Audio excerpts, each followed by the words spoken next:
দেরি করছিস কেন? সবাই তো এসে গেছে, কেকটা কাট।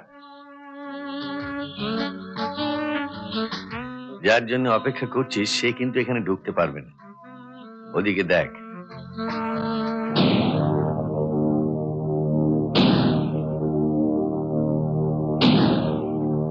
অফিসারদের প্রত্যেকের কাছেই চাঁদু আর অজিতের ছবি আছে। ওরা ঢুকতে গেলেই ঘাড়ে ধাক্কা দিয়ে বের করে দেবে।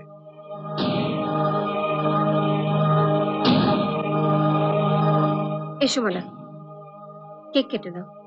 চাঁদু তো বলেছিল ও আসবে। আসবে কি করে? তোমার পুলিশ মন্ত্রী বাবা যে ওকে এত ভয় করে ও তো জানতো না। মশা মারতে একবারে কামান দেখে বসে আছেন।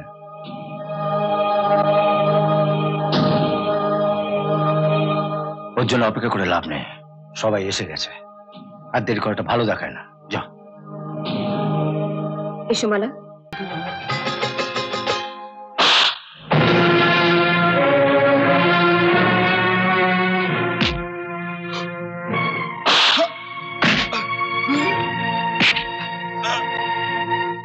কি করছো কি? কোন নিমন্ত্রিত অতিথির গায়ে তুমি হাত তুলতে পারো না। তুমি একটু বুঝবে না ডাক্তার, তুমি সরো।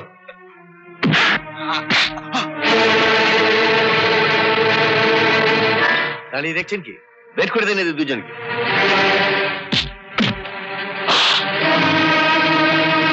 তোমার এত বড় সাহস, তুমি পুলিশের গায়ে হাত তোলো?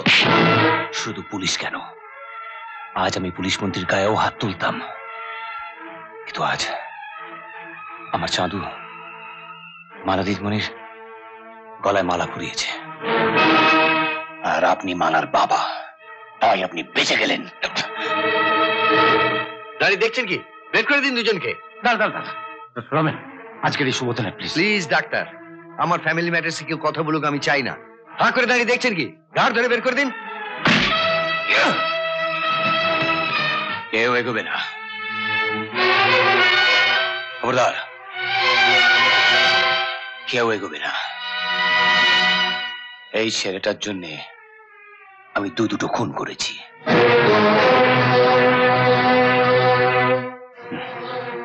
আরেকটা করতে আমার হাত কাঁপবে না। তুমি খুন করেছো? হ্যাঁ, একদিন মন্দিরে দাঁড়িয়ে আমি শপথ করেছিলাম যে তোকে একদিন আমি বড় করে তুলব, মানুষের মতন মানুষ করে তুলব। সেই জন্যে তোর পথের কাঁটা আমার দুই সাগরের হরিয়ার মদনকে পর্যন্ত আমি সরিয়ে দিয়েছিলাম, খুন করেছিলাম। আজ ন্যায্য পাওয়া থেকে শুধু ওকে বঞ্চিত করা হচ্ছে, শুধু আমার জন্যে। তোমার জন্য? হ্যাঁ, আমি একজন ড্রাইভার বলে আজকের এই শুভ দিনে আমি তোর পথের কাঁটা হয়ে দাঁড়ালাম। বাবা, আমি আজ সবাইকে জানিয়ে দিচ্ছি যে এই জন্য তোকে এত অপমান সহ্য করতে হচ্ছে সে তোর পাওয়ার কথা নয়। কারণ আমি তোর বাবা নই।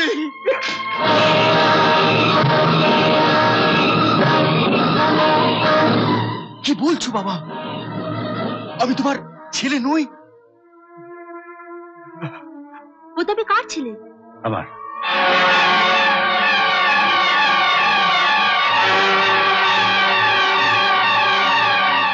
আমি ওর বাবা। আমি যদি জানতাম তুমি নিজেই সব স্বীকার করে নেবে তাহলে আমার ছেলের গায়ে হাত তোলার আগেই আমি রমেনের হাতটা ভেঙে দিতাম। ডাক্তারবাবু, আপনি সব জানতেন? তোমার হয়তো মনে থাকবে, রমেনের বাড়িতে যেদিন আমি তোমায় প্রথম দেখি, তোমার হাতে গাড়ির চাবিটা দিয়ে আমি বলেছিলাম গাড়িটা ঘুরিয়ে রাখতে। তারপর অনেক পর নিচে নেমে এসে আমি দেখি গাড়িটা না ঘুরিয়ে তুমি এক দৃষ্টে আমার স্ত্রী আর ছেলের ছবির দিকে তাকিয়ে আছো। চাবিটা চাইতে তুমি কেমন চমকে উঠলে। সন্দেহ হওয়াতে মালার জন্মদিনে ইচ্ছে করে চাঁদের জন্য আমি আরেকটা উপহার নিয়ে যাই, যাতে ওটা দিতে গিয়ে ওকে আমি খুব কাছ থেকে দেখতে পাই। দেখলাম সেই কাটা দাগটা রয়ে গেছে হাঁটুর ওপরে। ছেলেবেলা খাট থেকে পড়ে গিয়ে কেটে গেছিল। আমি নিজের হাতে ওটা সেলাই করেছি। যখন বুঝতে পারলে চাঁদু তোমার ছেলে, অজিতকে ধরলে না কেন? সেদিন অজিতকে ধরিয়ে দিলে একটা হইচই হয়ে যেত, মালার জন্মদিন অনুষ্ঠানটাই মাটি হয়ে যেত। তাই ঠিক করেছিলাম পরের দিন পুলিশকে ডেকে অজিতকে আমি ধরিয়ে দেবো। কিন্তু অজিতই বাদ সাধল। তুমি যখন অজিতকে বলেছিলে চাঁদুকে হোস্টেলে ভর্তি করে দেওয়ার জন্য, গর্জে উঠল অজিত। অজিত সেই মুহূর্তে চাকরি ছেড়ে দিয়ে সরাসরি আমার পিতৃত্বকে চ্যালেঞ্জ করে বসলো। এত ভালোবাসে চাঁদুকে। আমি কি পারতাম ছেলের জন্য আমেরিকায় জমে ওঠার প্র্যাকটিস ছেড়ে চলে আসতে? মন বললো পারতাম না। আমি কি পারতাম চাঁদুকে ওভাবে ভালোবাসতে? মন বললো পারতাম না। জন্মদাতা বাবা হয়ে সেদিন আমি চুপচাপ দাঁড়িয়ে দেখলাম জন্ম না দিয়েও কি করে বাবা হওয়া যায়, কত বড় অন্যায় করে কি করে মহান হওয়া যায়। আমেরিকায় জমি ওটা প্র্যাকটিস না ছেড়ে তুমি তো পারতে চাঁদুকে সঙ্গে নিয়ে আমেরিকায় চলে যেতে। হ্যাঁ, একবার ভেবেছিলাম তাই, কিন্তু পর মুহূর্তে এই ভেবে চুপ করে গেলাম। চাঁদুকে অজিত যে ভালোবাসে, ওই ভালোবাসা ছেলে চাঁদু কি পারবে আমার সঙ্গে যেতে? পারবে না। আমাকে বাবা ভুলেও মানতে পারবে না। ওর জীবনটা নষ্ট হয়ে যাবে। বাবা হয়ে পারলাম না সেদিন ছেলের জীবনটা নষ্ট করে দিতে। আপনি ভালোই করেছেন আঙ্কেল। এই পৃথিবীতে আমার বাবার চেয়ে আর কেউ বড় নয়। চলো বাবা, আমরা এখান থেকে চলে যাই। বাবা যাবে কোথায়? খুন করেছে, তার শাস্তি ওকে পেতেই হবে। সাহেব, আমি চিরদিনের জন্য মালাকে মুক্তি দিলাম। আপনি আপনি বাবাকে মুক্তি দিন।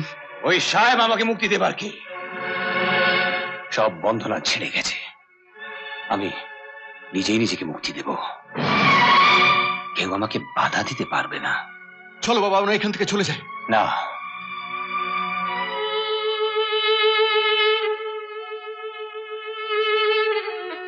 ডাক্তারবাবু, আমি আপনার অনেক ক্ষতি করেছি, কিন্তু ভগবান সাক্ষী, একে আমি বাবার অভাবটা কোনোদিন বুঝতে দিইনি। তবুও কখনো যদি অজান্তে ওকে কষ্ট দিয়ে থাকি, আমায় ক্ষমা করবেন। আজ সময় এসছে, আপনার ছেলেকে আপনার কাছে দিয়ে গেলাম। এবার আমার যাবার পালা।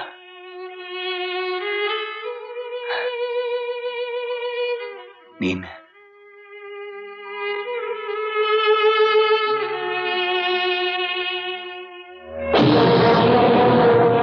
অজিত, দাঁড়াও। আপনারা দাঁড়িয়ে দেখছেন কি? ওকে অ্যারেস্ট করুন।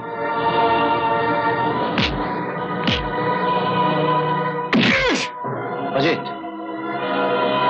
তুমি পুলিশের কাছে নিজেকে সারেন্ডার করো। না,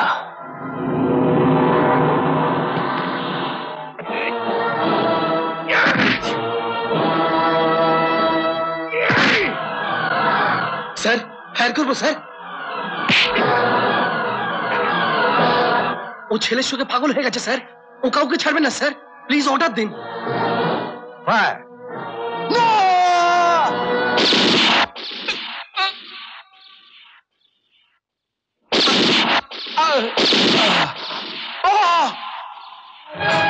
বাবা, বাবা, এ তুমি কি শুনলে বাবা?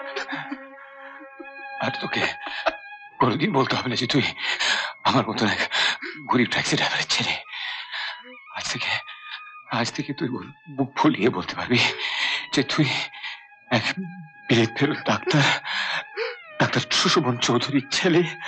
অজিত, এ তুমি কি করলে?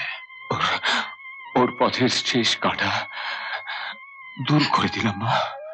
অজিত এবার একে মেনে নিতে তোর বাবার মাথা আর কোনোদিন হেট হবে না।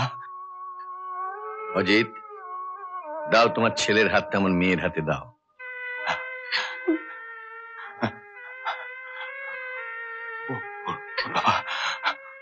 ওর বাবা সামনে দাঁড়িয়ে অধিকার আমার আছে। আছে, তুমি ওর বাবা, দাও ওদের হাত এক করে দাও।